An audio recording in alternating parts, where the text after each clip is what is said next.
Allen Company, 47 years young and a proud sponsor, wishes OOIDA all the best as you celebrate 50 years.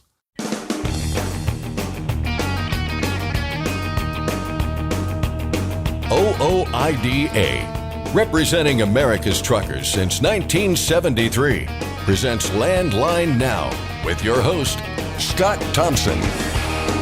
What's involved in tracking your fuel taxes and how do you avoid getting into problems? Be careful if you depend on your electronic logging device. Tom Crowley and Christopher Snyder of OOIDA's Business Services Department join the program to discuss that, plus provide information on updating your authority and predatory towing. Then we all know that professional truck drivers are subject to a number of enforcement blitzes throughout the year. It can pose some real headaches, but even more so if you run into problems.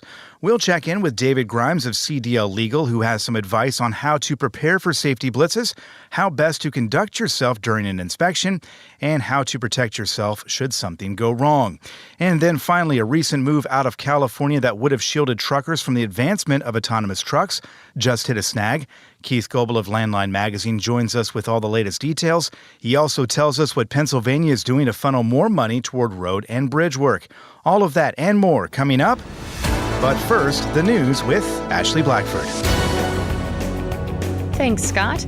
Diesel prices are up again nationwide. The Energy Information Administration's weekly report has last week's average up 8 cents from the previous week to $4.47 a gallon. Prices went up in all 10 areas EIA tracks. The West Coast saw the biggest jump of 17 cents, bringing the total to $4.97 a gallon. New England saw the lowest increase of only a penny per gallon.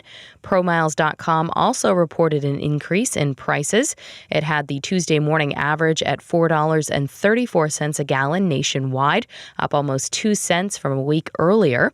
8 of the 10 regions in the ProMiles report saw increases, while the East Coast stayed the same. The Lower Atlantic saw a slight 1 cent decrease over the past 7 days. The Owner-Operator Independent Drivers Association filed comments this week opposing the latest entry-level driver training exemption request. In a letter to the Federal Motor Carrier Safety Administration, OOIDA stated that it opposes the exemption request of Millis Training Institute, Heartland Training Institute, and Contract Freighters, Inc. from the entry-level driver training regulations requiring that a behind-the-wheel training instructor have at least 2 years' experience driving a commercial truck or 2 years' experience as a behind-the-wheel CMV instructor.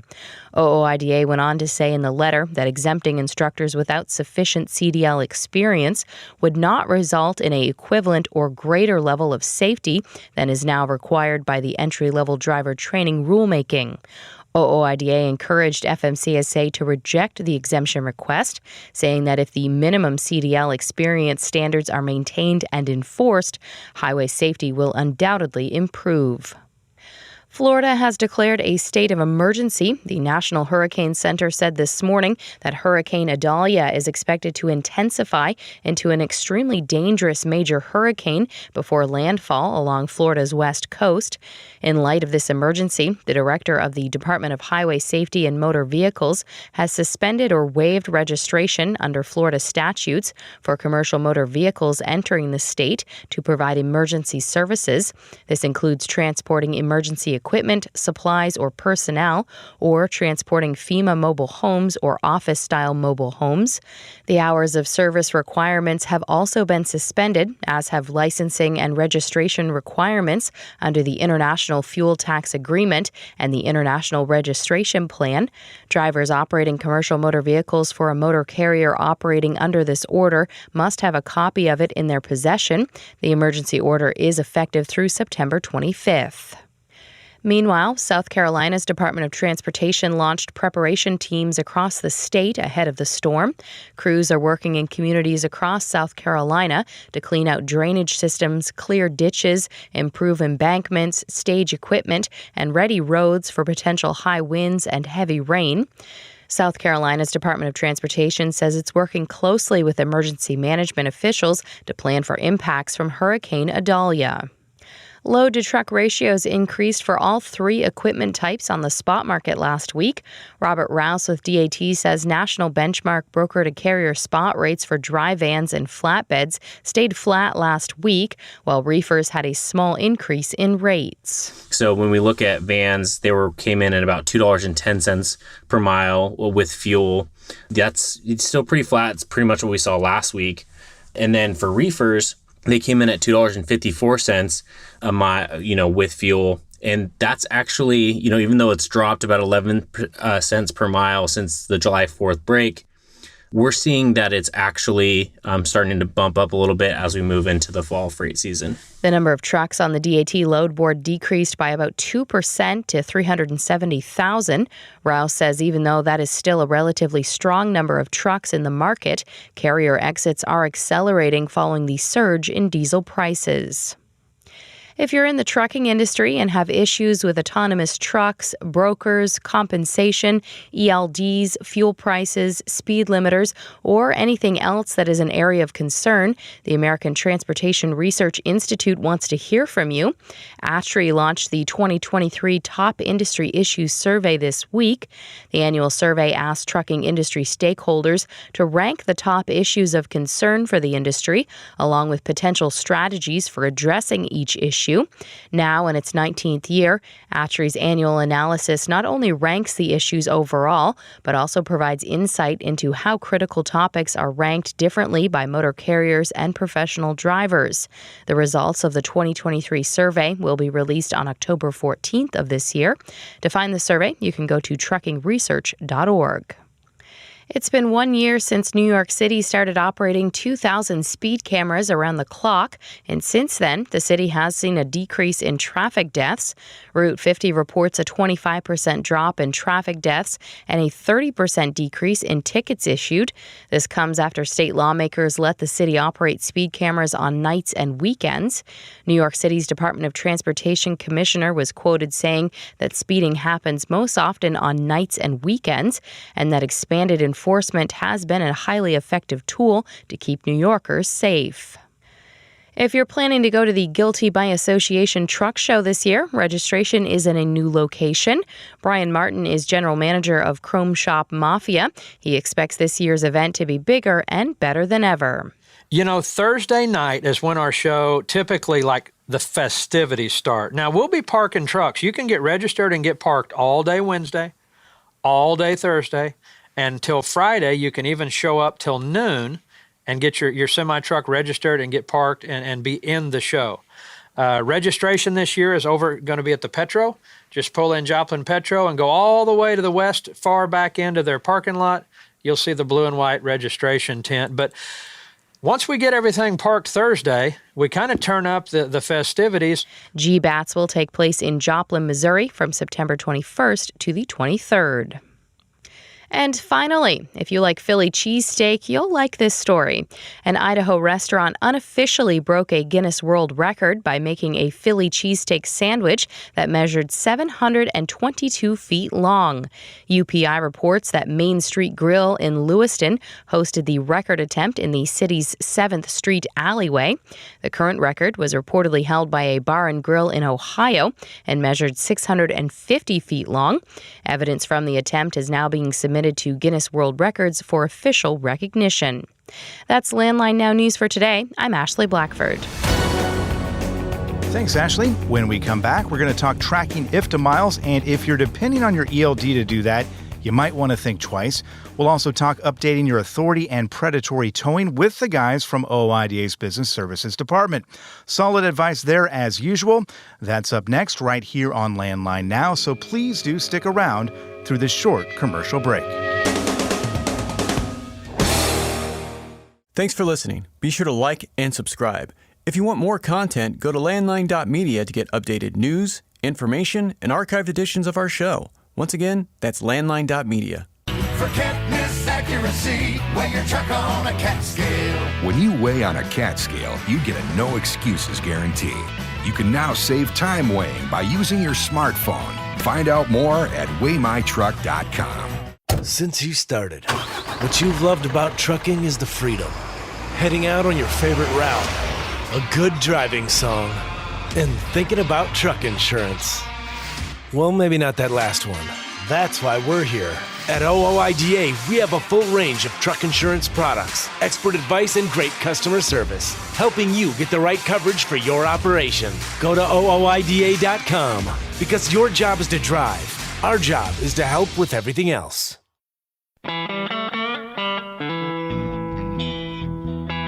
Landline Now, welcome back. What's involved in tracking your fuel taxes and how do you avoid getting into problems in reporting it? Here is some information on that and more are Tom Crowley and Christopher Snyder of OOIDA's Business Services Department. Guys, thanks for joining me. Thanks for having us. Good to be here, Mark. So let's go to the basics here. How did we do this back in the old days, Tom? Well, back when I started trucking, it was with a pen, a notepad, and your receipts. And every time you crossed the state line, you picked up that notepad, you wrote down your odometer miles, and every time you got fuel, you obviously kept track of those receipts so that you could do your IFTA. You done it on paper, and you would mail it in along with the check. Now it's more Chris's world now. It's everything's a little bit more digital. Let's talk about what is it like in Chris's world? As far as what, Mark? As far as tracking your IFTA mileage.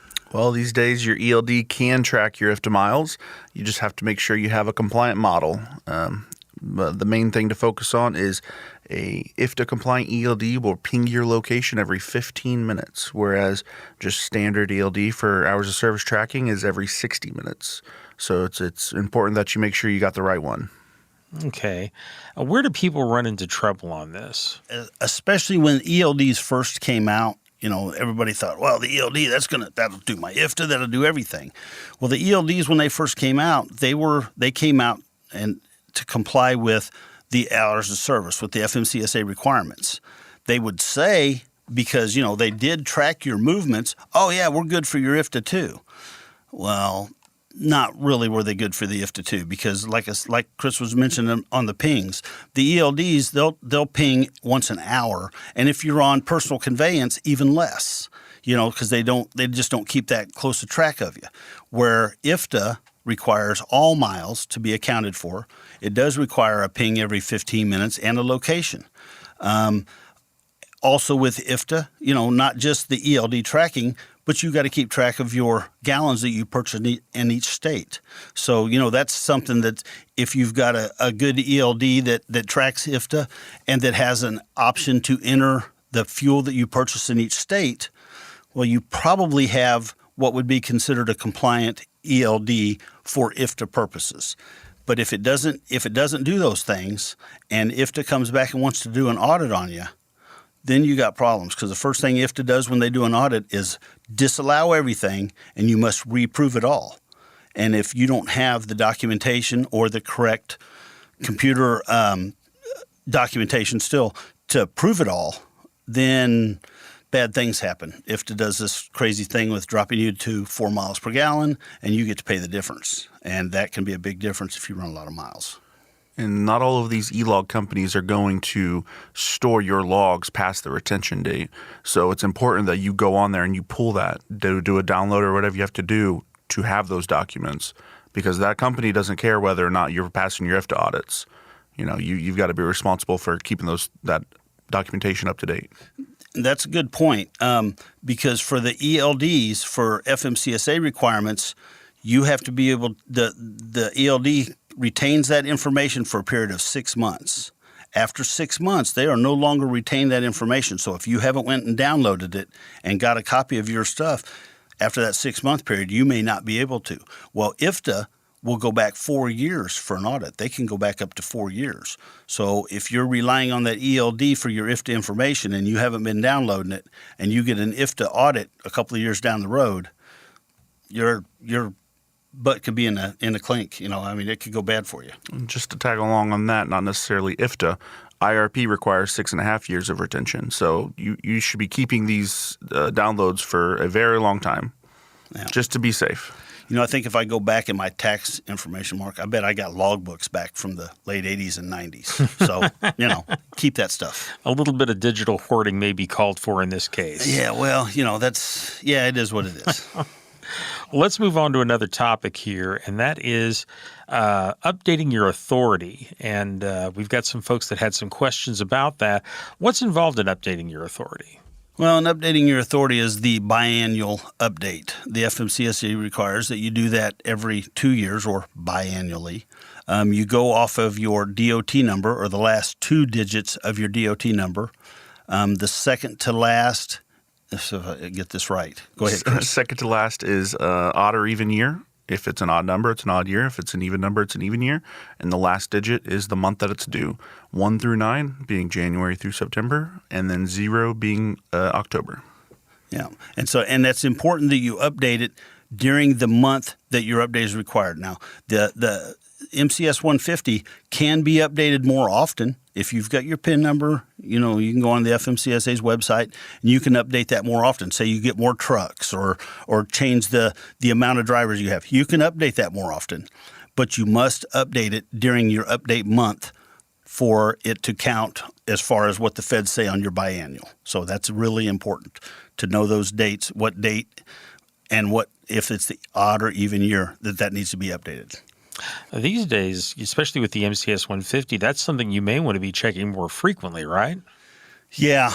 With some of the scams that are going out there, and I think just about every show, Mark, we bring this up with the scams. There's just so many out there that as an owner-operator, as a driver, period, you've got to be diligent on checking this stuff. So I suggest to all small carriers or all carriers in general that you check your MCS 150 information, check your phone number, check your email, check your address, and look at that stuff real carefully because these scammers, if they can get into the system, they will change your email by one dot or by one letter, something that is kind of unnoticeable by most. And, you see your email so often, you just scan over, oh, yeah, that's it. So, check that stuff out. Make sure it's correct because if a scammer is able to get a hold of your information and get in there and change your MCS 150 by some way, and this stuff it's in the federal database, and we hear all the time how this has got hacked or that has got hacked. So check that stuff out because if they can get in there and change that and they change your phone number and they change your email, all of a sudden they're out booking loads under your name, and weeks or months down the road you're getting calls saying, hey, where's these loads at? And you're like, man, I got no idea what you're talking about. And come to find out some scammer got a hold of your information, hijacked it, and is using it. So it's really important, small carriers, go to the FMCSA's website, check out your information on your MCS 150, make sure it's correct. Definitely make sure it's correct. It seems to me that we're running into more scams right now than I think I've ever heard of in all the time I've been involved in trucking. Yeah, I would have to agree. Myself too. I don't know if it's because of the digital age that it has made it so easy, or if it's I'm not sure if it's the lack of security that's involved, but it just the scams are running rampant. I mean, they come from all directions. People get text messages from people claiming to be the DOT. The DOT does not text message. They're not that tech savvy. They're not sending out. They will send you an email. They will call you on the phone, but they're not sending you a text message. So anything you get a text message over, know that it's not the FMCSA or the DOT. It's a third party out there trying to get into your pocket. Okay, let's talk about another topic here, and this is another one where people are getting kind of hurt. In this case, predatory towing. What are we hearing on this topic? I mean, what type of towing is involved in this? Well, I mean, there's a lot of different predatory things around that. You got a driver who they're asleep in their truck and they feel a rustle or whatever, and they got their truck lifted by a tow truck, and they're being told that they can pay the driver or be towed, and it's essentially extortion. Not only that, but the same thing with booting of the trucks. They'll boot it. You get out of your truck, and they're like, now give me some money and I'll remove the boot for you. There's all sorts that is shady in that area. There is. And when it comes to towing, I mean, and some of that stuff, and like Chris mentions, is shady, but some of it is legal. I mean, some of these small communities, these smaller towns, you used to, I couldn't tell you how many times I pulled into a Walmart parking lot and slept there for the night. Now you got to be leery of that. You might wake up in the middle of the night. Even if you pulled into a Walmart parking lot, got out of your truck and went into Walmart to shop, you can come back. And I've had people come back and say they had a boot put on their truck and it cost them $500-$600 to get it pulled off their wheel. These companies that do this, from what we've checked out, the ones that we've looked at, the city or the township or the community, wherever, it's legal for them to do this. And so, you got to really be careful. As far as predatory towing, there's the, what do they call the consensual tow and the non-consensual tow. If you're a breakdown on the highway, a consensual tow is you called the tow company, you worked out a deal with them, they towed your truck to wherever and, got it fixed. A non-consensual tow is usually, not always, but usually one that involves some type of an accident where the cops call whoever's the next on the rotation list. That tow company shows up with, maybe you're just off in the median and got a tire stuck in a median and you just need a little tug out of there. Well, they show up with a couple of rotators and a crew of people and that never done anything other than sit on the job. And now when you get a bill, you get a $20,000 bill. There are all kinds of basically tow scams that go on. As a small carrier, they're coming at you from all directions. What is the way that you can avoid some of this? And let's talk about the booting. I mean, is this just a matter of making sure that you're not parking in retail parking lots, or is there a way around this? Well, I don't know about a way around it. Yeah, if you're parking someplace, make sure you look around for signage, because before they can boot you, there has to be legitimate signage that says no truck parking. But, as a truck driver myself for a lot of years, I parked a lot of places where it said no truck parking because there was no place else to park. And, I had business to do or whatever needed to be done. So, man, it's a trucker beware type of situation. Some of these places with this booting, I mean, we've seen deals where they'll boot a truck and they'll tow the truck, claimed they towed the truck, when actuality they jimmied the door, jimmied the ignition, and drove the truck 2 miles, and now they're charging you, $7,000, $8,000, $10,000 for the storage and the tow of the truck. So I don't know of a way to tell you for sure to stay out of this, other than to say, don't park any place that you don't have an eye on your explicit truck. written consent. Yeah, and exactly. Consent. You can do it all right, and they'll still there's plenty of people out there who are willing to do it, whether you're doing it right or not. Yep. There are plenty of people out there willing to try to get in your pocket and get your money regardless. Let's go in the minute we have left here and just talk a little bit about random text messages from companies, about reasonable suspicion testing. What are people hearing about that? The most common one right now is reasonable suspicion, and it's essentially for carriers who have hired drivers or leased operators, not single-owner operators. If you're a single-owner operator, you are not required to do the reasonable suspicion training. If you have hired employees, you are. They are going to make you feel like you have to do it regardless. If it is something you're worried about, give us a call. We have that service here. We can offer that training. They're probably going to charge you an arm and a leg, and I'm not sure what ours is, but I know we're reasonable. That's with any of these scams that are going on out there. If you get contacted and you're curious, you're concerned, you're worried, because some of these places, they use a scare tactic and they worry small new carriers. If you're worried about it, give us a call in the compliance department. Tell us what it is that's going on, and we'll tell you if it's something you need or not. 9 times out of 10, you don't need it, and if you do, you can probably do it yourself for free. Okay.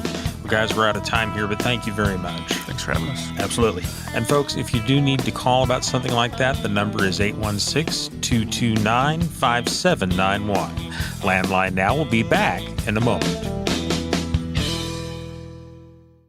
You trust PrePass for more bypasses? Now let PrePass help with tolls. PrePass toll service means lower cost, one invoice for all tolls, and fewer violations. Created by truckers for truckers. Call 877-878-5970 or go to prepass.com. Attention all truckers, Dean Michael, the tax doctor here. I want to talk to you about those dreaded tax problems. I know you want to keep on trucking and not even think about them, but let's face it, they're not going away all on their own. You need professional help. I've been helping truckers put their tax problems in the rearview mirror for years. truckers, I can help you too. Call me now for a free consultation at 888-557-4020 or go to mytaxhelpmd.com. It's like I always say, keep your eyes on the road, I'll keep mine on the IRS. 888-557-4020. Landline Now. Welcome back.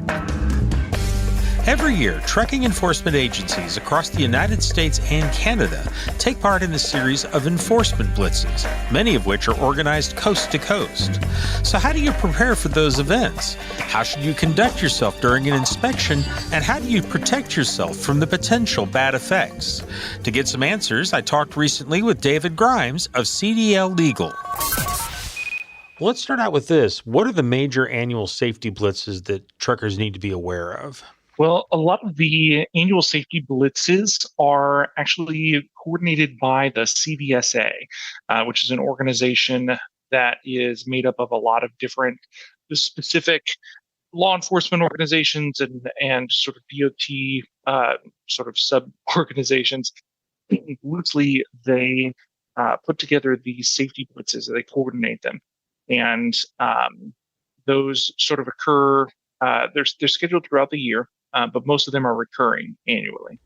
And what are some of them? So, for instance, there's the International Road Check. That's usually in the spring. There's Brake Safety Week, which is usually in late summer, in August. As a matter of fact, at the time of this recording, there's a Brake Safety Week going on right now. There's Operation Safe Driver, which is usually in the early summer. You'll notice a trend here that there are fewer of these big blitzes that are happening in the colder months.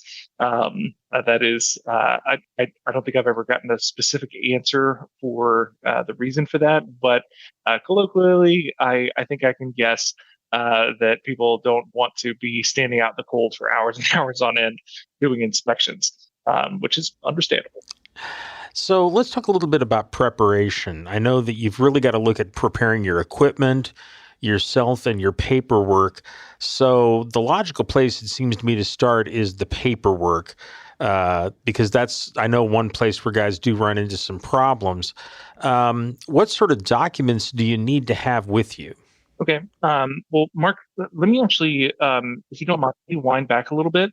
Each of the blitzes tends to have a focus. And so you may want to start in a specific place, but what you may first want to do is see what the focus of this particular coming blitz may be, and kind of focus your preparation there. But as far as paperwork, you're going to want to make sure as a driver that you have all of your certifications in order, that your logbooks are accurate, that you have backups. A lot of drivers will accidentally get caught with no backup logbooks, that all of your safety certifications for your tax fuel certifications are up to date as well. Basically, another thing that you can look at as you're preparing is what is something that has been a frequent problem on my safety record in the past.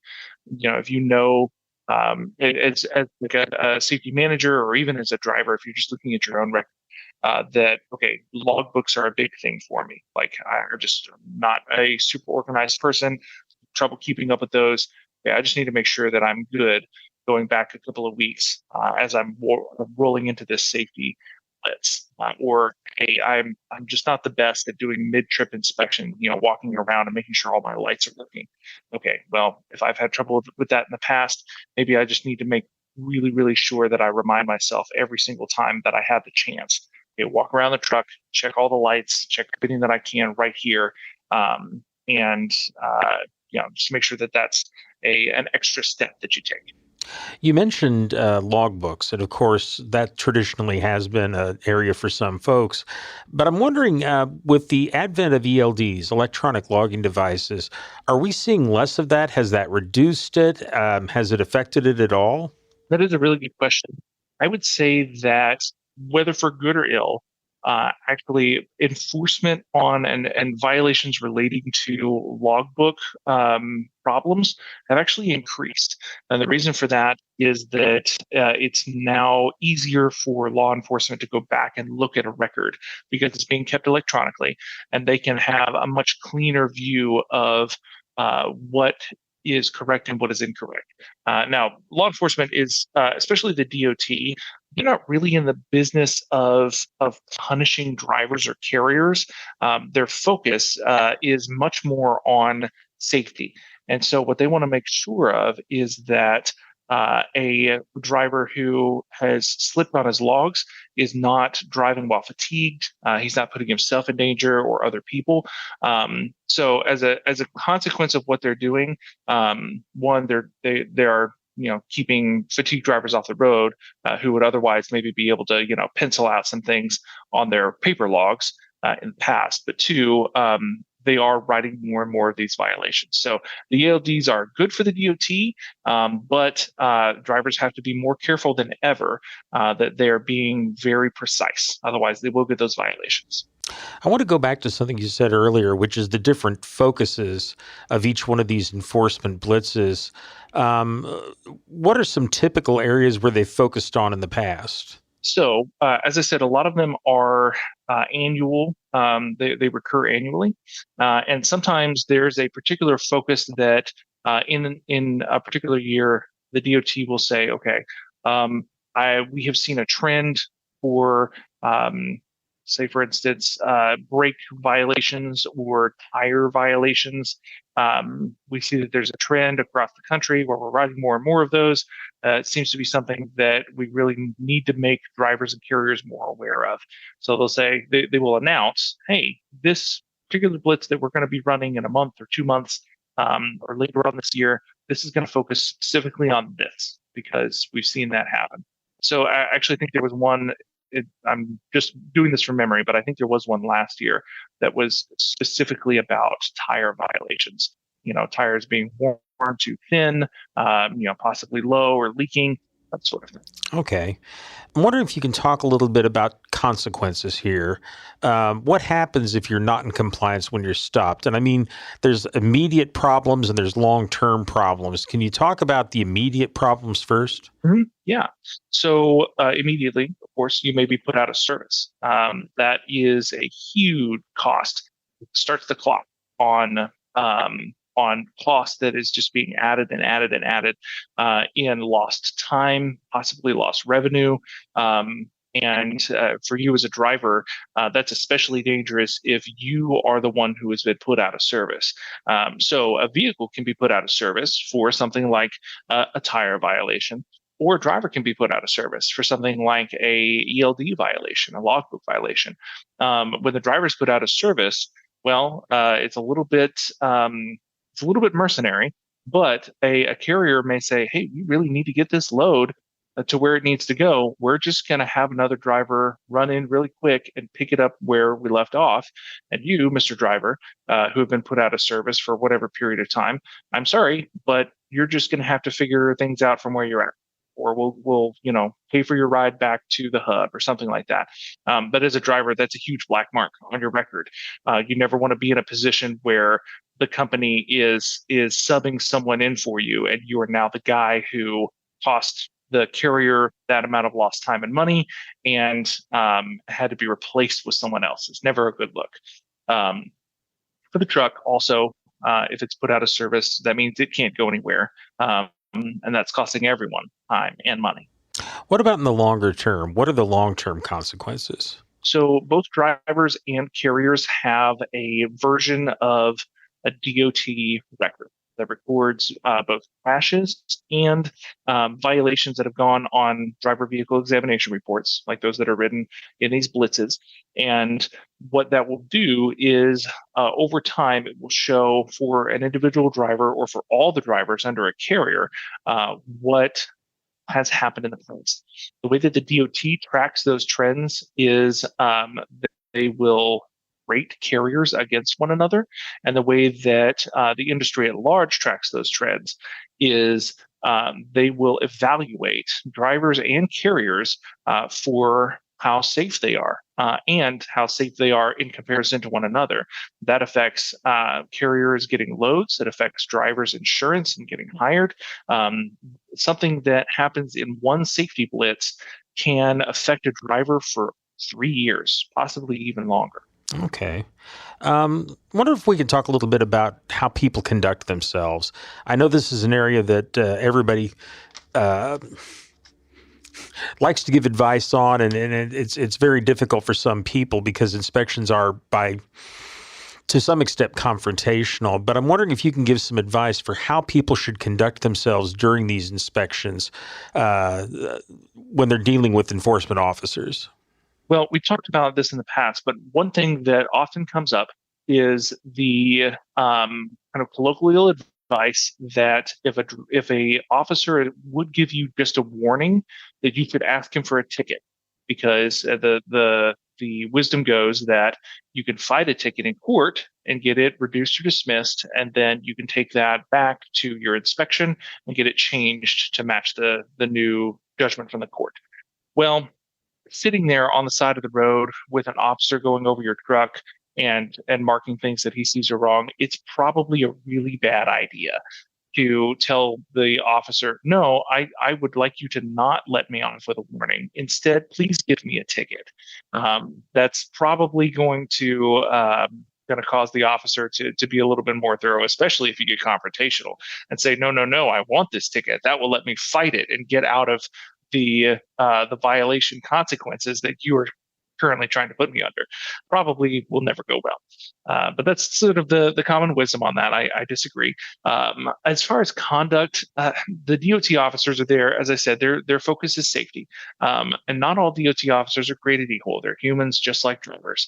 Not all drivers drive as safely or as legally as they should, and we wish that they would. So just keep in mind that when you're out there and you're having a confrontation with a stranger who has this power to write things down on a sheet of paper that may affect you for the next 3 years or more, conduct yourself with politeness, conduct yourself with respect, and as much as is possible, protect yourself as a driver by asking questions in a respectful way and asking to record as much as you can about the inspection. Officers can make mistakes. And so if an officer says, hey, you've got a flat tire here. Oh, can I hop out and take a look and take a picture of it as well so I can show my carrier later? Hey, I see that your logs are not up to date. Oh, okay. Well, can you show me exactly where and how? Because I want to take a look at that so that I can make sure that I'm being more correct in the future. Sort of approaching in a non-confrontational way will possibly give a driver an opportunity to show an officer that he's incorrect, or later on will give him the proof that he needs to make a challenge against the violation that might be incorrect. If he never got out of the truck, if he never took his own photos or had his own evidence, it would be very, very difficult to challenge what an officer says. I've been talking with David Grimes of CDL Legal, a legal service provider for the trucking industry, about annual inspection blitzes. You can learn more by calling CDL Legal at 913-738-4836 or by going to their website, cdllegal.com. Again, that phone number is 913-738-4836 or go online to cdllegal.com. And you can find all that information on our website, landlinenow.com. Just click on the photo or headline in the red box and you'll find all the email addresses, website links, and phone numbers that we mention on the show. Again, that's at landlinenow.com. Landline Now will be back in a moment. Firestone tires are for more of everything. More miles for every tire dollar, and more confidence in your fleet. At Firestone, we help fleets save with dependable value. Find your local Firestone dealer today at firestonetire.com/dealer. Ready to make more money? Use a better load board. For a limited time, get 50% off Truckstop Load Board Pro. Just go to truckstop.com/go and enter promo code READY2023 when you purchase Load Board Pro. It's tested and proven. Burn 2.1% less fuel when you balance all wheel ends with Centramatic. Call 800-523-8473 to get the OOIDA discount. Welcome back. Our time today is limited, but we've always got time for our next guest who has his finger on the pulse of all things trucking at the state level. Keith Goebel of Landline Magazine joins us today to talk about autonomous trucks in California and road funding in Pennsylvania. Keith, how you doing? Well, you've really built me up into something, haven't you? Yeah, and you better come through because you got a lot of pressure on you today, All right, Keith. yes. All right, Absolutely. so we're going to start here in California. We've been talking an awful lot about autonomous vehicles of late. There has been a push in Sacramento to slow down the advancement of autonomous trucks, in particular, autonomous heavy trucks. Looks like that push is easing up a bit, though. Let's start with some background here for people who may not have been paying close attention to what's going on there. Yeah, definitely the trend nationally for states is to authorize the use of autonomous vehicles, in this particular case, trucks, larger vehicles, I guess maybe more inclusive there. But yeah, I mean, California's kind of bucked the trend. Now, can you believe that somebody would say that California is bucking the trend nationally on any topic? It sounds familiar, but it's interesting in this way because it's kind of going the other way. It would, yeah, it's actually kind of favorable. I mean, for folks who are opposed or concerned, or shared concerns about autonomous large vehicles, that, yeah, it's in the name of safety, essentially, with this legislation in California. But, yeah, going back almost 10 years now, autonomous trucks operation in California has been prohibited. Now, during that time, if you are operating an autonomous vehicle that's below 10,000 pounds, you don't have a driver behind the wheel, that's allowed. But for larger vehicles in California, they've been concerned about it enough to the point where it's not authorized. But the California Department of Motor Vehicles is considering making a change that would allow autonomous trucks there in the state. So anyway, with that background, you've had this legislative effort that originated in the California Assembly to try to slow that process of potentially having autonomous large vehicles out on California roadways. And to this point of the legislative session in California, it has been received very warmly. Support to continue to restrict the use, or ban, I guess you would say, the use of autonomous trucks on California roadways.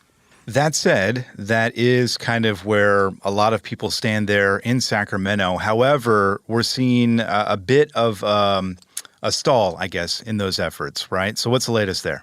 Yeah, again, this bill originated in the Assembly. It went through, the committee process, the House floor vote, nary a vote in opposition. Moved over to the Senate Transportation Committee, approved it. Really, very favorable. There might have been one or two in opposition, if that. But, hey, it started to look as though getting through the State House in California, it was going to be a breeze. There was I don't want to say it was a procedural vote, but, I mean, it's not as significant as a Senate Transportation Committee vote. But it had to go through the Senate Appropriations Committee before it could move to the Senate floor.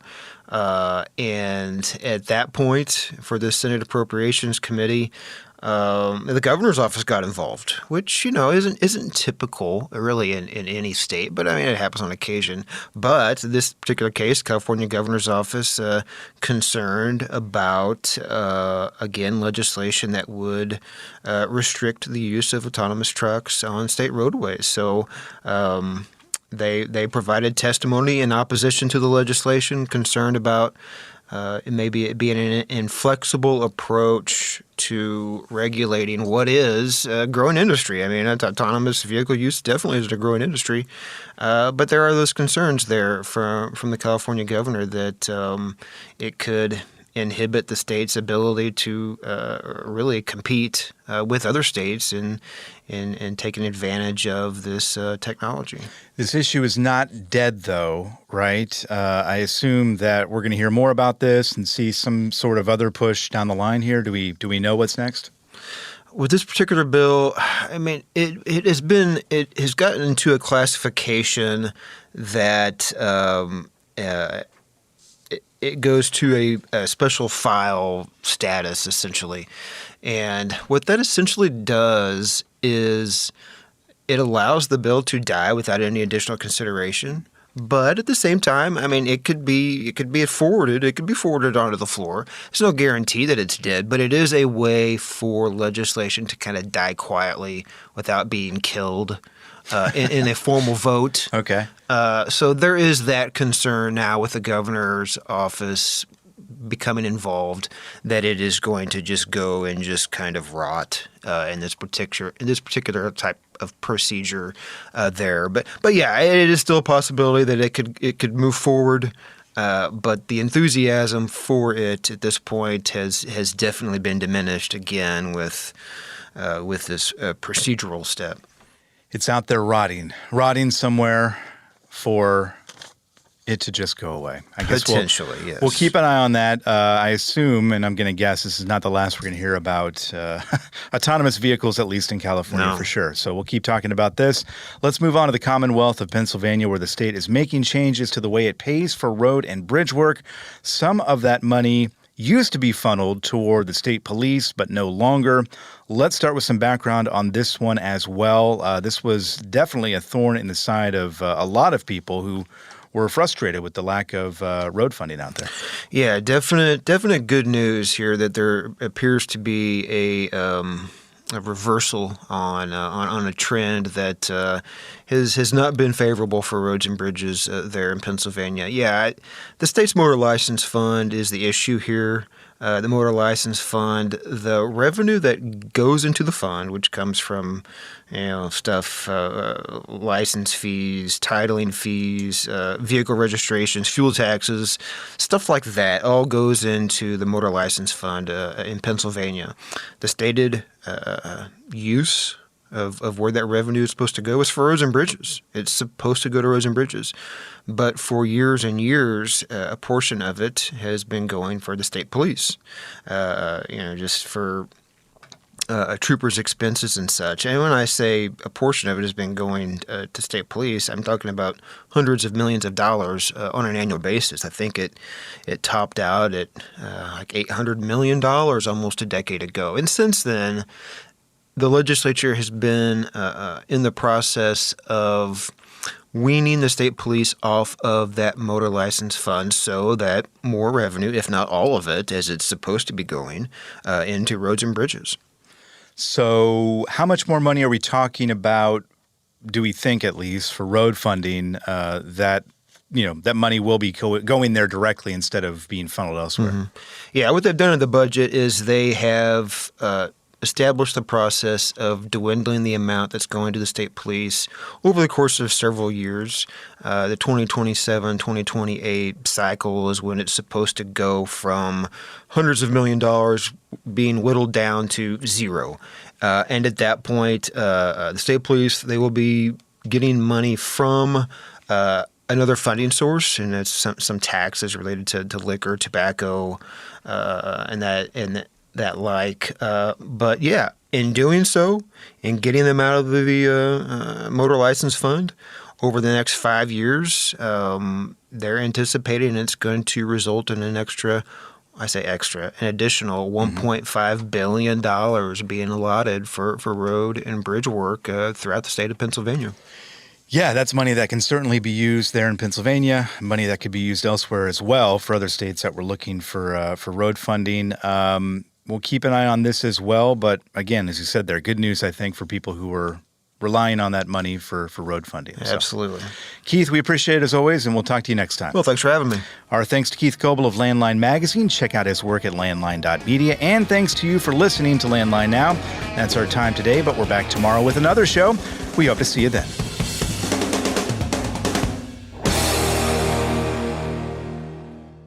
Thanks for listening. Be sure to like and subscribe. If you want more content, go to landline.media to get updated news, information, and archived editions of our show. Once again, that's landline.media. I'm a dad, a son, a husband, wife, I'm a writer, photographer. I farm. I'm a veteran. I love old cars, fishing, my kids, chrome, and I am a professional truck driver. And together we are OOIDA. OOIDA was founded by truckers to stand up and speak on behalf of truckers. We've done that by combining the individual voices of our members into a single, powerful voice. Protecting your interests, defending your rights. Join us! Make your voice heard. Join OOIDA, the Owner-Operator Independent Drivers Association. Call 1-800-444-5791 or visit OOIDA.com.